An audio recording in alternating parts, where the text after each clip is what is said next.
Newsy's Alex Miller sat down with Senator Marco Rubio this week to discuss what the federal government needs to do to combat Chinese surveillance. At Newsy, we care more about just the impeachment.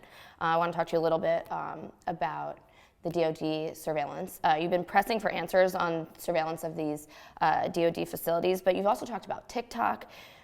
Do you have information that China is using this intelligence, or is this just something that you're concerned about for the future? No, I have information that ByteDance owns TikTok and that ByteDance absolutely gathers data in China. The users of TikTok are primarily younger Americans and teenagers.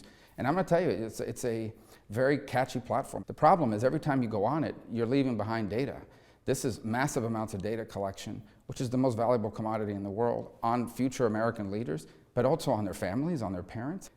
It makes them vulnerable and their broader network vulnerable to all sorts of Chinese espionage. So much of this technology supply chain goes straight through China. How do you make sure that the military technology is China-free? No, it's a massive challenge, and I think that's one of the problems we have now on the DoD is even if you install equipment, say surveillance cameras, that have an American label on it or a non-Chinese label, it may very well be a product made in China that they white label, which in essence means they put their own sticker on something that was manufactured somewhere else, or it may have components that are.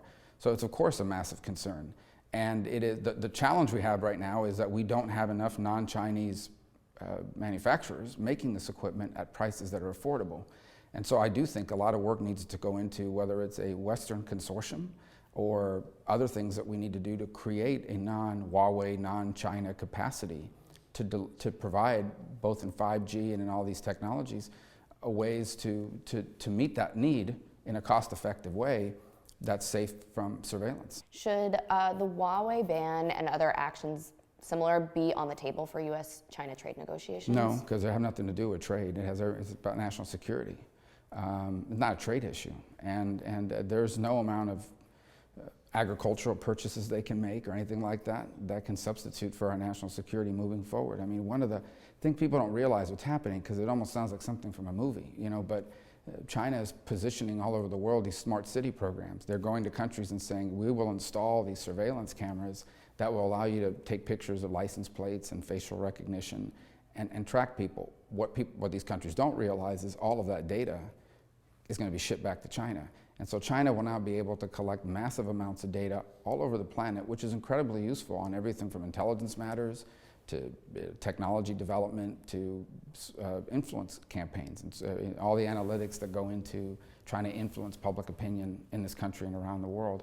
It's a massive new challenge that we haven't put our arms around yet, and the federal government's late to it. So if the federal government, if the administration decides to put that on the table during negotiations, is Congress going to come in and try to keep the pressure on? I would hope so, and that's why we've pushed for things like, I opposed when they took the other company off of the list early on when they went after the initial company, because I felt if you couldn't go after a small company like that, how are you going to ever deal with Huawei later on down the road? And so I would be opposed to it. I would support measures that put into law and into statute what they've already done. I hope it doesn't get to that point in these negotiations, because I don't think these are trade issues. These are national security issues.